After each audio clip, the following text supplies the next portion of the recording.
Huge blow for the state of Oregon as woke state's second biggest company moves its headquarters to Arizona, with the GOP blaming the Dems. That is from the Daily Mail. That's the headlines from Daily Mail. Contrast that with this headline here. Oregon political leaders lament Dutch brothers moving out of state. They're slightly sad. Oh, we lost another company. Well, oh well. Yeah, let's get into it. Here we go. I liken this to playing basketball. And what you've got going on is, if you're a defender and guy's got the ball and he's coming down the court, you got to get your body in front of him. Make him move. You can't just hold out your arm like this, like that, right? You can't hold your arm up because you're going to get a foul. And that's what Oregon's leadership is doing. They're holding their arm out on all these companies. Well, I guess we'll just take the foul. Company leaves. Oh, doesn't look good. Optics are terrible.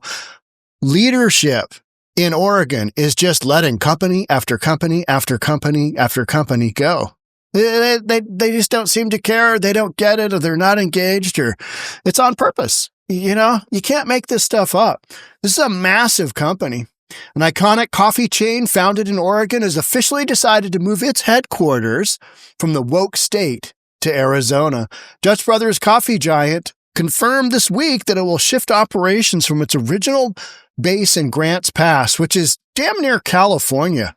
It's just a little bit above the border, and it's kind of in the central portion. It's not in eastern Oregon. It's not in western Oregon. It's literally a pass going over the mountains into eastern Oregon or western Oregon. So Grants Pass to a growing office near Phoenix, another blow to the liberal state. $11.8 billion drive-through business. $11.8 billion drive-through business. Who knew, right? Coffee, which is Oregon's second most valuable company after the activewear brand Nike. Nike? Dutch Brothers. Dutch Brothers leaving. Announced it will relocate its corporate headquarters in the near future. Yep. Major move represents yet another high profile. Can I get this off my screen? I'll get that damn thing off my screen. All right. Well, anyway, move comes just 18 months after the coffee giant tapped Arizona native Christine Barone as CEO, as it revealed plans to use millions to relocate much of its workforce to Phoenix. Oregon Live said Dutch Brothers executives living near the current headquarters in Grants Pass had struggled to find adequate childcare in the small city. Let's see. So you are moving a $12 billion company because you can't find childcare? Okay.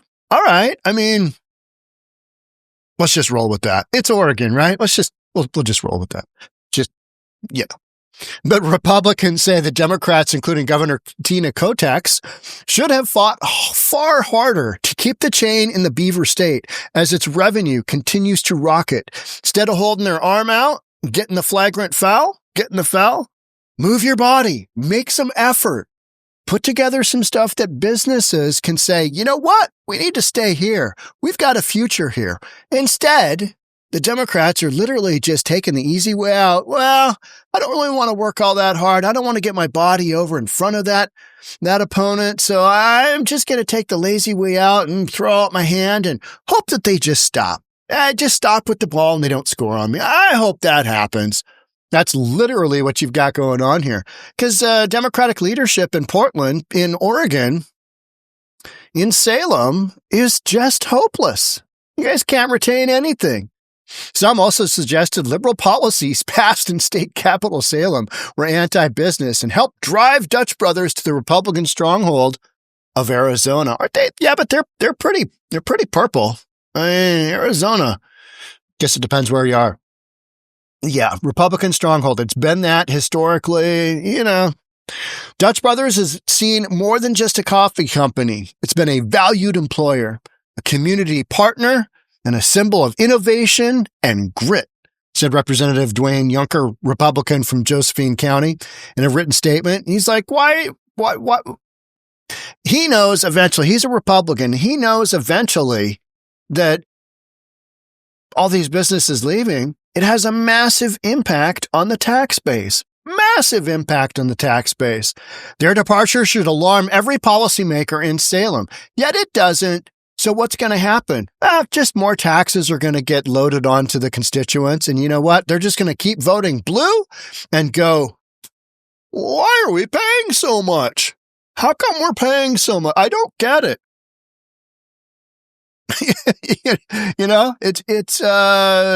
It's stunning how this goes. Here's that second one. This is Oregon Live. This is far more liberal. Oregon political leaders lament Dutch brothers moving out of state. It's so sad they moved out. Well, goodbye. We'll see you later, guys. We'll see you. Generation of Oregonians grew up with Dutch brothers, and the drive-through chain grew up with them, honing its recipes for brightly colored energy drinks locally before taking the Dutch mafia national. You know what? I don't drink coffee, so I pay zero attention to any of this coffee stuff going on, right? Except maybe bikini baristas, because that always catches my attention. All right, what do you got going on there? It's usually some criminal activity, right? So the news stung Wednesday when Dutch Brothers confirmed that it will formally move its headquarters from its hometown in Grants Pass to Arizona. Though the corporate office in Southern Oregon never had more than a couple hundred employees, Dutch Brothers had a big impact on that small city and the state's cultural identity. Not anymore. Bye-bye. The governor is always disappointed when its headquarters of a hometown business leaves the state. She is proud of the success Dutch Brothers has had here, and at the end of the day, their growth is an indicator of that success. And it's an indicator that Oregon is no longer a place to do business. Neither is Washington State. Seattle, King County, Washington State, we are pushing businesses away. We are pushing businesses away with policy, with taxation, with just all of this stuff. So the whole childcare, if you want to see where Grants Pass is, here's where it is. All right. So Grants Pass is right here. It's not on the coast. Yeah, here's your coast. It's right there. I mean, it's far more Western Washington than anywhere else. But to give you an example, Eugene is up here and Portland is up here, and California. So it's really out of the way. And my understanding is that they're trying to shuffle their headquarters closer to where they're expanding, which I think was like Tennessee and somewhere. That growth is a big part of why Dutch Brothers left when the company opened its new offices near Phoenix last year, began moving corporate executives there. Dutch Brothers said it needed to be closer to its fastest growing markets and away from Oregon. Yeah, away from Seattle, away from markets that don't have the back of business owners. Grants Pass, that is probably more of a locational deal, but it's one more thing. It's one more thing in the chain of events leading to business shutdown in a woke state like Oregon. Small town Grants Pass felt increasingly remote to a company increasingly focused on Texas and Tennessee. Massive growth potential for this company, even though Travis Boersma, Dutch Brothers co-founder and chairman, still lives there. Grants Pass. Well, he's probably going to retire. He's going to go, this is great. I'm going to take my millions and millions and millions of dollars, maybe billions of dollars when he sells to some big corporate entity, probably like BlackRock. And then I would have loved to kept it in the family, but those billions, generational wealth. Still, losing a big name like Dutch Brothers felt personal to many Oregonians and to some political leader. Big billion-dollar company. We don't really worry about those. There's more where that came from. They'll kick down from Seattle. They'll kick up from California. We're not really worried about that. Even though we've got a big budget deficit, money will come in from somewhere. Taxes. That's leadership just laying on more taxes, by the way. Like other Republicans, he said the state's economic policies may have contributed to Dutch Brothers' departure. That's Senator Noah Robinson, a Republican whose district includes parts of Josephine County. In general, Oregon is not a friendly business environment. Shocker, right? He said homelessness and crime in Grants Pass may have been factors in Dutch Brothers' decision. no childcare, homelessness, tents, human feces, drugs, crime, all goes in a package, right? Other Republicans blame the state's tax policies. Well, we got high taxation and no nannies. We got no childcare. There's no nannies. There's no nannies running around. High taxes, no nannies, and then, all that other crime stuff we talked about. And they're trying to get their business to, be closer to where they're going to make money, away from Grants Pass. So this is one of those stories where the left is going to say, well, it was just based on logistics. They needed to be closer to where their growth was. We really enjoyed having them as a company here. And people on the right are going to go, this is just par for the course. This is not uncommon. And why I would state that is, check this out. All right. Greg Abbott, Republican, Texas, where everybody's going to, right? Where this story is going to, literally. Abbott to sign $10 billion property tax relief package into law for the whole state. It's going to create about $10 billion in tax property relief, meaning they don't have to pay taxes.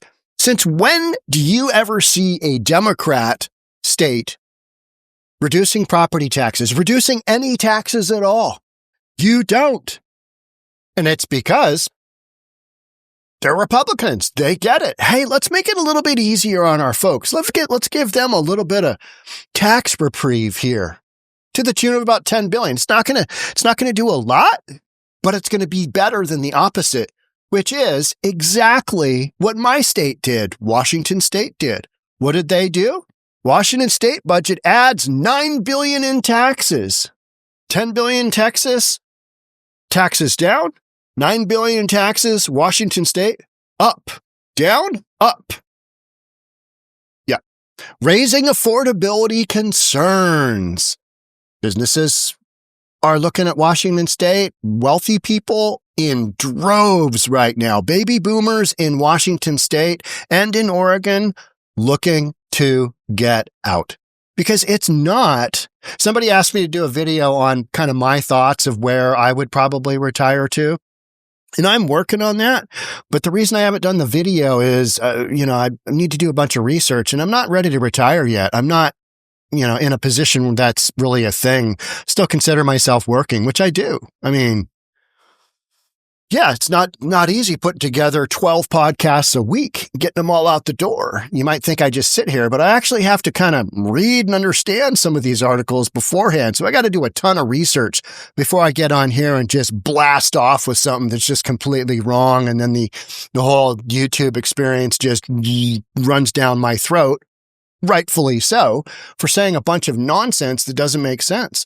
So I'm still working, but my number one place to go to right now that I would look to go to right now for me and my life and where my son is and where potentially grandchildren might be down the road is probably Idaho.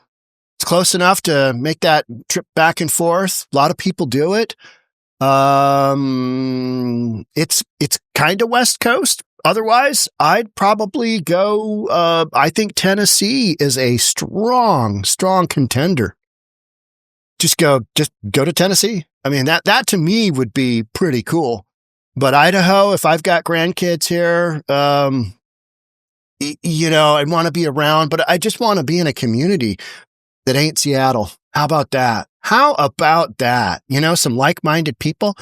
You live in a vacuum when you live in Washington State. Literally everybody is just, they're, ugh. And that's why companies are leaving. And that's why you've got a situation like this in Oregon where you've had so many businesses just basically take off. Right? How about this? Oregon Clean Energy Company files for bankruptcy, claiming more than $300 million in debt. This is another Oregon company, Howland's, high-capacity batteries designed to store energy generated by solar arrays and wind farms. Doesn't a company like that in Oregon sound like to the moon? I mean, literally, stored energy in a battery? And what else was it? Windmills? Oh, no, wind farms, sorry. Wind farms. I mean, how can that not be subsidized 10 ways from Sunday by the government? And now it's not? Who knows? There's a bunch of stuff on that story. I might do that story. But I think at the end of the day, it's just one of those companies that it was so well intentioned. We had such high hopes, and then reality just came crashing in. The reality of you got to make a profit. And then if you don't, either your equity investors or your shareholders say, we need you to make some money. And these decisions you're making, we are not funding you anymore.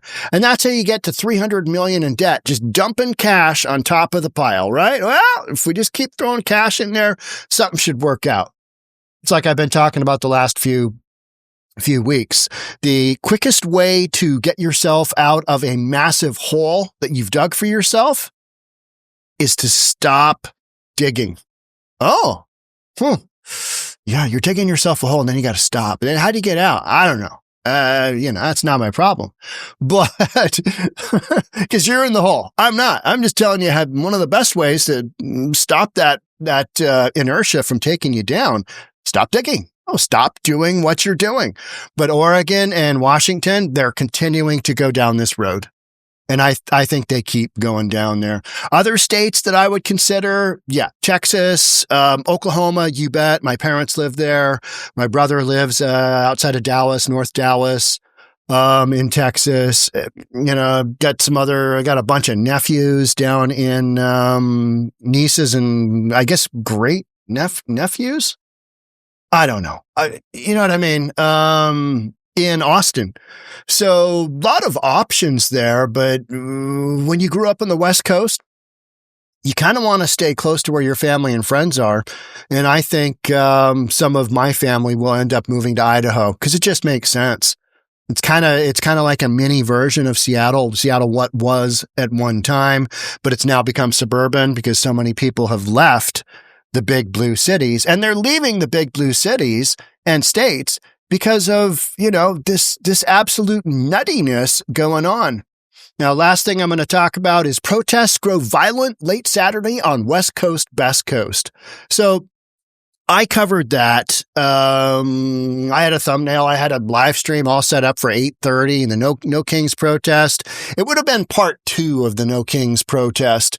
Would have been later on Saturday. The No Kings protest went from Saturday at like noon or 1 until 4 or 5. And some people are saying it stopped so suddenly at 4 or 5 o'clock in the afternoon.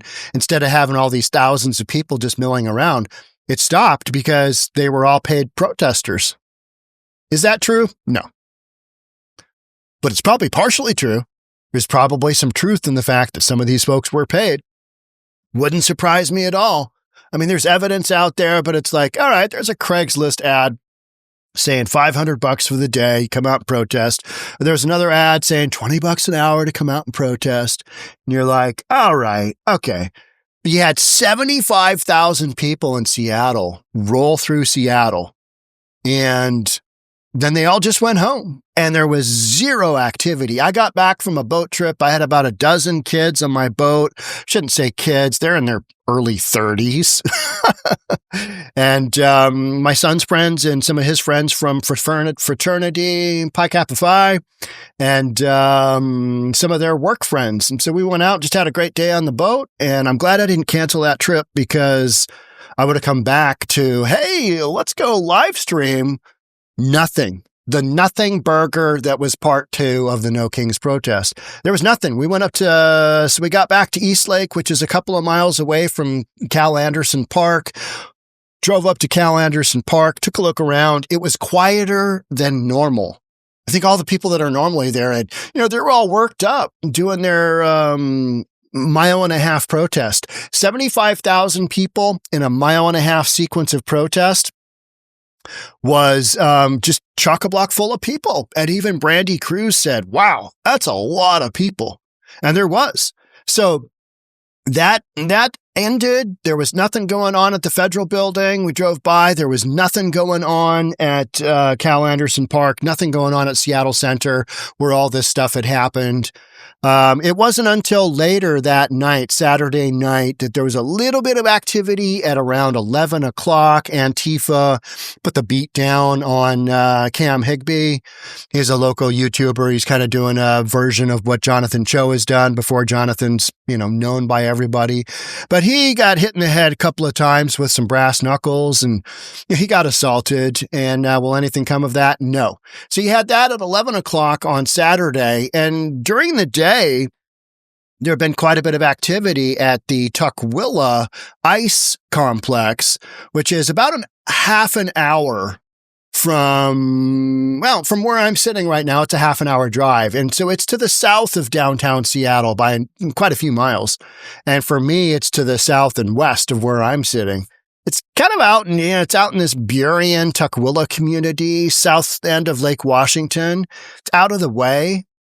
And ICE was just battling it out with Antifa there. Antifa had pretty good size crowd. And that's where you would have seen the footage of Brandy Cruz basically having a bunch of stuff tossed on her. Who knows what was in those fluids? That's just gnarly. So, doing that to people, yeah, Antifa did that. But beyond that, there was really no protest. Last week on Wednesday, Antifa went ham on the federal building in downtown on 2nd Avenue. They went crazy. They just graffitied it up. I've got a bunch of pictures and on my Instagram story of that. It's probably no longer up. But yeah, they wrote the F-bomb and they just basically tagged up the federal building in downtown Seattle. But where the real action was the federal building in Tukwila, about a half an hour away from there. And then, Portland had some good activity. New Jersey had some good activity. Los Angeles had some good activity. But by and large, when you read that the protests were mostly peaceful, the one in Seattle literally ended up with zero crime. I did a little walk around tour of Cal Anderson Park and just basically said, hey, there's nothing to see here. There's nothing going on in the city right now. But you'll see in these news stories in Seattle, video posted to social media showed similar scenes with masked rioters starting fires, blocking roadways, and throwing objects at officers. Those were at the ICE buildings. And that's who they're going after. And it wasn't large scale. Like, they weren't roaming the city and doing this. It was very targeted at the ICE buildings. So somebody from the top down basically told all of these protesters, hey, can't get out of control because Republicans are going to use this against us. And we would have. That's why I was there. That's why I was going to live stream. I wanted to see the violence. I just wanted to see the knockdown violence because we've had it so many times. So at the end of the day, no kings. Yeah, there weren't any kings to begin with.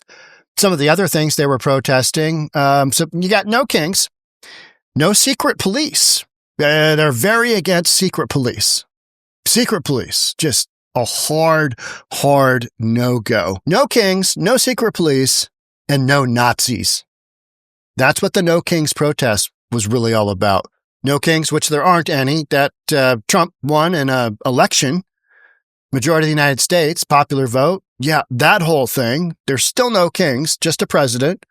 Yeah, president of the United States, who's still, even Democrats president. He's your daddy. And it was Father's Day the next day. So, you're welcome, No Kings protesters, no Nazis. I don't really know of too many Nazis here in Seattle, other than those who are, on the far left, and they seem more like Nazis than anybody else.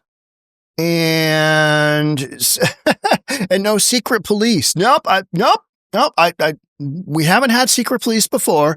Don't have secret police now. And moving forward, I'm not seeing a ton of secret police. But, if you want to have a big protest and have 75,000 people walk around the streets of Seattle and go, no secret police. Guess what we believe?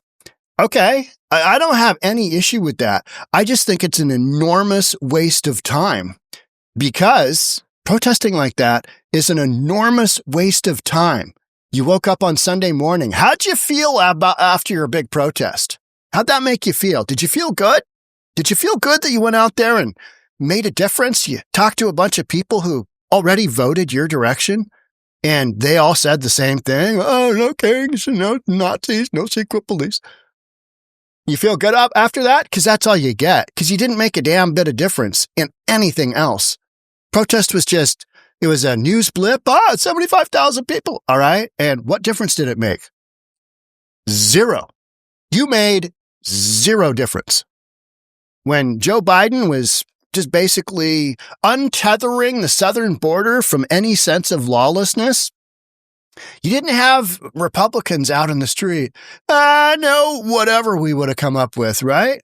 It would have been actual reality. Hey, why are you opening up the southern border to criminals and the cartels and human trafficking and sex trafficking and drugs? Why are you doing that? That's what those chants would have been, right? We didn't do that. You know why? Because it doesn't do anything.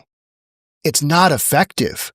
Meanwhile, while you guys are out chanting to the tune of 75,000 people in Seattle, what do you think the Republican Party is doing? They're planning ahead. Hey, who's going to be president here? Who's going to be president there? How can we make moves to make that happen? They're not out chanting like a bunch of morons.